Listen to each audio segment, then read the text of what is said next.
এই মুহূর্তে হাইকোর্টে আছেন সহকর্মী আফজাল হোসেন, সরাসরি যাচ্ছি তার কাছে।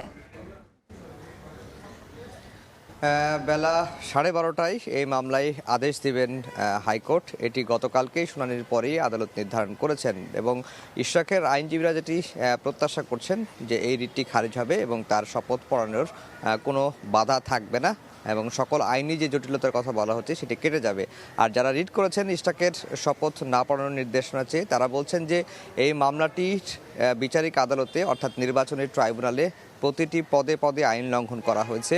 অর্থাৎ গেজেট প্রকাশের, নির্বাচনের যে ফলাফলের গেজেট, এই গেজেট প্রকাশের 30 দিনের মধ্যে আপিল করার বিধানটা আছে। সেই সময়ের মধ্যে ইশরাক যদিও আপিল করেছেন, কিন্তু তিনি যে আর্জি জানিয়েছিলেন, নির্বাচনটি অবৈধ চেয়েছিলেন এবং ফলাফল বাতিল চেয়েছিলেন, কিন্তু মেয়র হিসেবে তাকে ঘোষণা করার নির্দেশনা বা আর্জি তিনি জানাননি।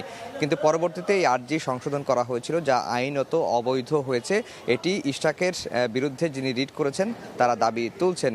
এবং একই সঙ্গে যে ঢাকা দক্ষিণ সিটি কর্পোরেশনের যে নির্ধারিত মেয়াদ 5 বছরের, সেটি শেষ হয়ে গেছে। সেই কারণে এই রিটটি তারা দায়ের করেছেন এবং তারা আদালতের কাছে হস্তক্ষেপ চেয়েছেন।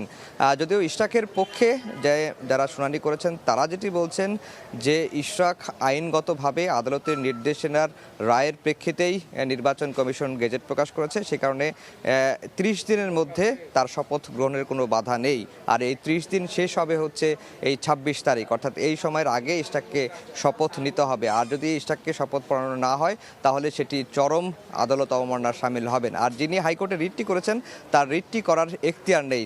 আইনজীবীরা যেটি বলছেন, নির্বাচনী ট্রাইব্যুনাল যদি কোনো রায় দেন, সেই রায়ে যদি বিবাদী পক্ষ পছন্দ না হন বা সন্তুষ্ট না হন, তাহলে আপিলের বিধান রয়েছে।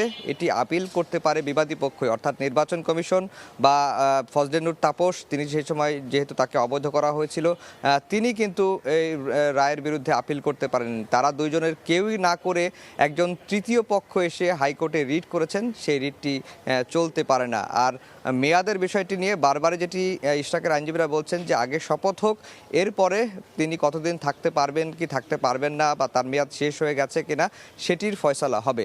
তো সব মিলিয়ে আজকে বেলা 12টার দিকে ইশরাককে শপথ না পড়ানোর নির্দেশনা চেয়ে যে রিটটি হয়েছে, সেই রিটের বিষয়ে সিদ্ধান্ত জানাবেন দেশের সর্বোচ্চ আদালত।